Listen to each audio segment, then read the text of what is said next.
Ja, før fanden tager dig på dit ord, for her kommer han i skikkelsen af en jøde. Vinsjælder? Ja, nej tak. Nå, hvad er nyt ellers fra købmændene? Det ved I jo kun alt for godt. I ved jo alt om min datters lugt. Ja, jeg for min part kender jo den skrædder, som får arbejdet de vinger, som hun fløj bort med. Ja, og Shylock ved jo godt, at når fuglen er flyvefærdig, så er det altid dens natur at forlade røven. Jeg skal lære hende, skal jeg. Så flyver hun nok af helvede til. Mit eget kød og blod skulle gøre oprør. For de gamle kadaver. Oprør skal din alder. Jeg sagde, min datter er mit kød og blod.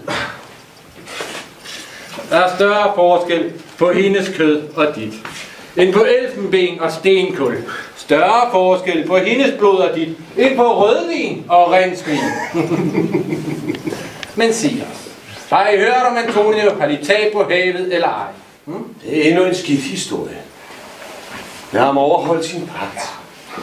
Han plejede at låne penge ud som en kristen velgerning.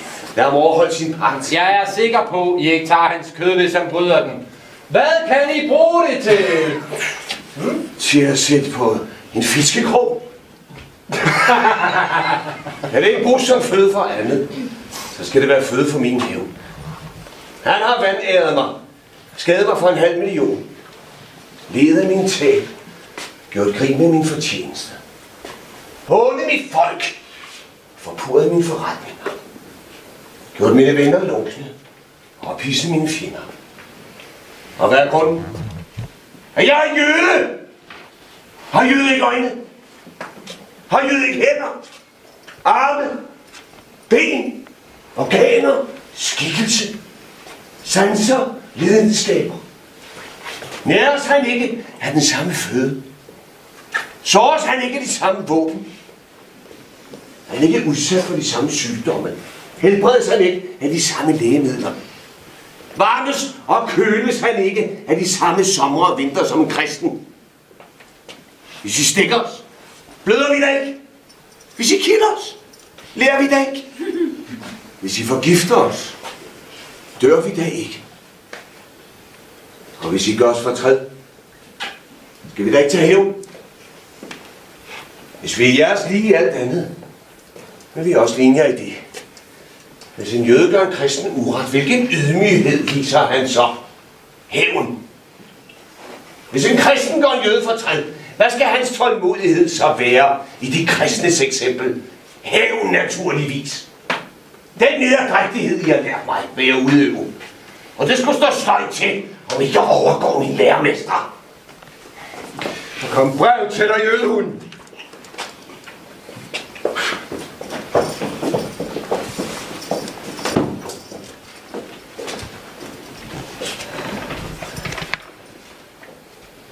Nyt fra Tubal, fra Genua. Jeg har ikke fundet din datter.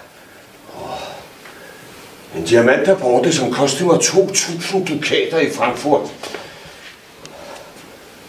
Antonio har haft uheld i floden. Ja, har mistet en galion. Ja, det fryder mig.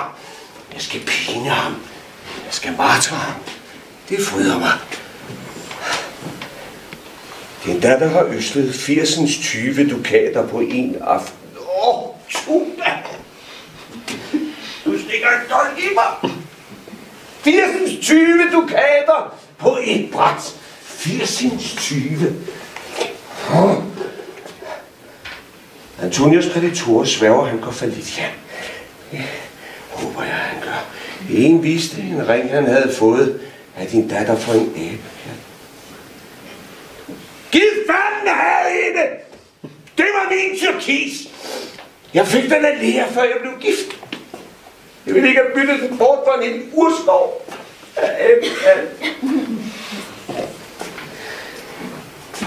Men Antonio er færdig. Ja, det er sandt. Det er sandt. Jeg skal have fat i en retsbetjent. 14 dage forud. Jeg skal tage hjertet ud af ham, hvis han er gældsbrevet forfaldet. Og når han er borte fra Venedig, kan jeg drive min handel, som jeg lyster. Det er synagogen. Synagogen.